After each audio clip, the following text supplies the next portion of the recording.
This is the download from Sounds Profitable, your daily source for the essential news in the business of podcasting. I'm Gavin Gaddis. Here's what you need to know for today, Tuesday, May 12th.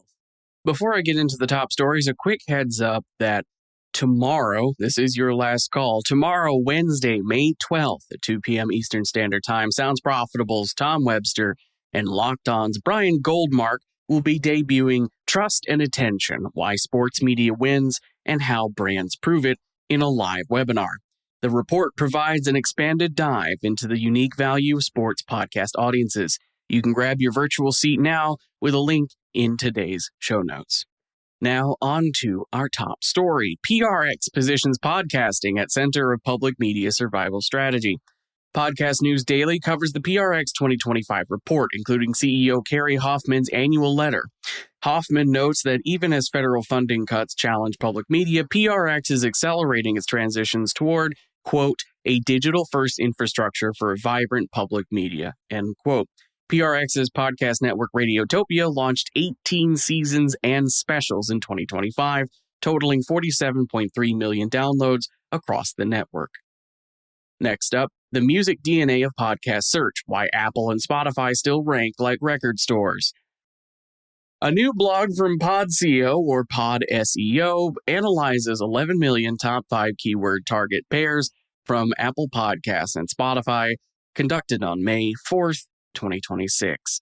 In the music world, a search term generally waterfalls from artist name to album to individual tracks.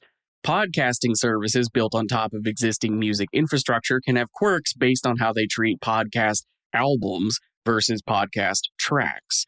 These quirks include preferences for shows with recently uploaded episodes and a tendency to weight keywords and show titles more heavily than individual episodes or creator names. This weighted influence to keywords and show titles over episodes or creators encourages keyword-stuffed titles that exploit music search logic. PodSEO advises podcasters to experiment with taglines and show names and author fields, a tactic that balances keyword spam and helpful descriptions. Next up, iHeartMedia Incorporated reports results for Q1 2026. The iHeartMedia first quarter report includes a consolidated adjusted EBITDA of $93 million, down 11.4% year over year from Q1 2025's $105 million. Podcast revenue rose 26.9% year over year to $147 million, beating guidance. Digital revenue, including podcasting, or excluding podcasting, I should say, without podcasting, another way of saying it, I could go on, but I won't, increased 12% year over year, reaching $180 million.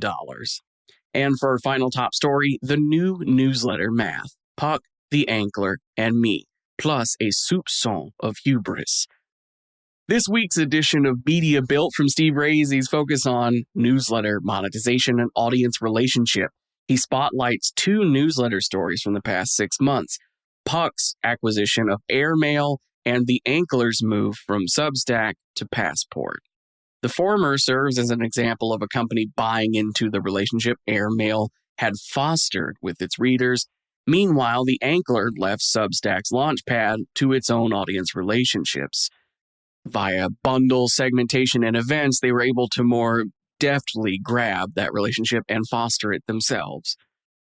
As for the rest of the news, Pod News reports No Mono is about to have a, quote, big system update that brings stability, performance, and security improvements, end quote.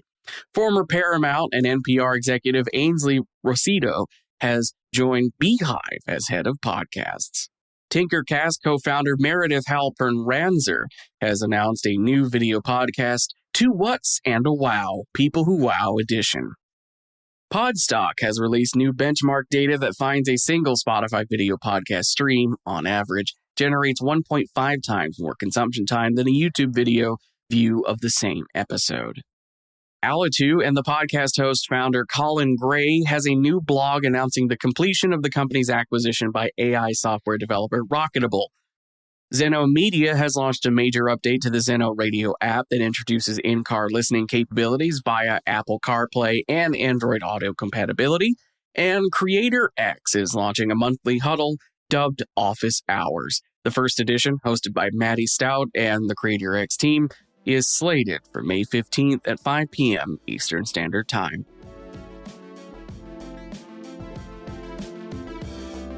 Just a reminder, as usual, there is a link in your show notes that'll take you to today's episode post on soundsprofitable.com that has links to every article I just talked about. You can also subscribe to the newsletter version of the download to get it mailed directly to you every day. Today's issue was written and produced by myself, Molly DeMillier, Tom Webster, and Brian Barletta. For Sounds Profitable, I'm Gavin Gaddis, and I'll see you tomorrow.